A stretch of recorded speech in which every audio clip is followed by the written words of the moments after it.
Božič, novo leto, Valentinovo, materinski dan in tako naprej in tako naprej. Vse to so posebni dnevi, ki jim pravimo prazniki. Bodisi so to dela prosti dnevi, bodisi samo dnevi, ko se z darilom in lepo besedo spomnimo najdražjih. A če se v praznike malo bolj poglobimo, lahko izvemo marsikatero zanimivo resnico. Pa poglejmo pobliže 1. maj. V zvezi s 1. majem je treba povedati, da se je to praznovanje začelo po nasvetu druge internacionale, ki je zasedala leta 1889 v Parizu na svojem drugem kongresu in takrat je bilo priporočeno delavcem, da naj bi praznovali svoj praznik. Že naslednje leto, torej leta 1890, so tako imenovani delavski praznik obeležili tudi v nekaterih naših krajih.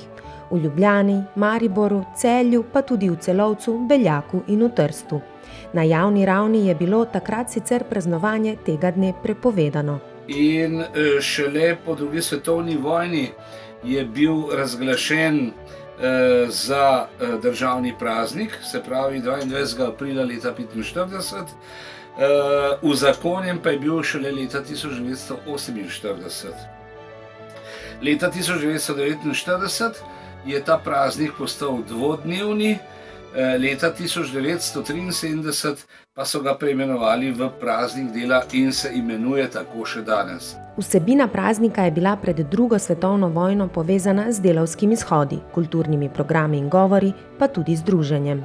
Praznik je imel seveda tudi družabno noto. Po drugi svetovni vojni so se uveljavile v tistem času zelo priljubljene vojaške parade.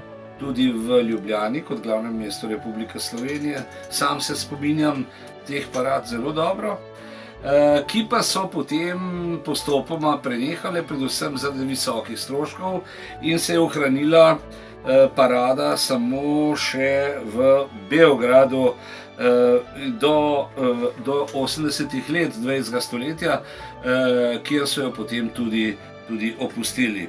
Praznik dela ali mednarodni dan delavstva se danes praznuje po celem svetu.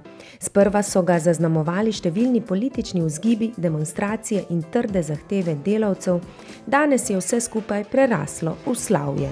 To predstavlja največje praznovanje socialnih in gospodarskih dosežkov mednarodnega delavskega gibanja in opozarja na kratenje teh težko pridobljenih pravic.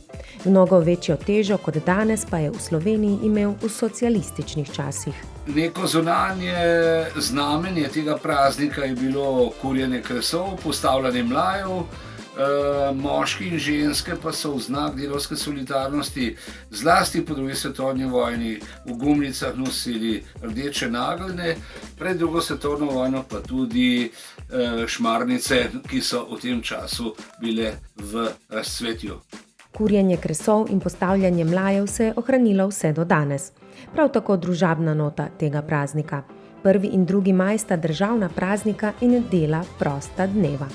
Zakon o grbu, zastavi in himni Republike Slovenije ter o slovenski narodni zastavi določa, da se ob tej priložnosti lahko na poslopjih uradnih prostorov državnih organov in organov lokalnih skupnosti ali na drugih javnih stavbah, stanovanjskih hišah in za to primernih objektih izobesi zastava Republike Slovenije. Živel 1. maj!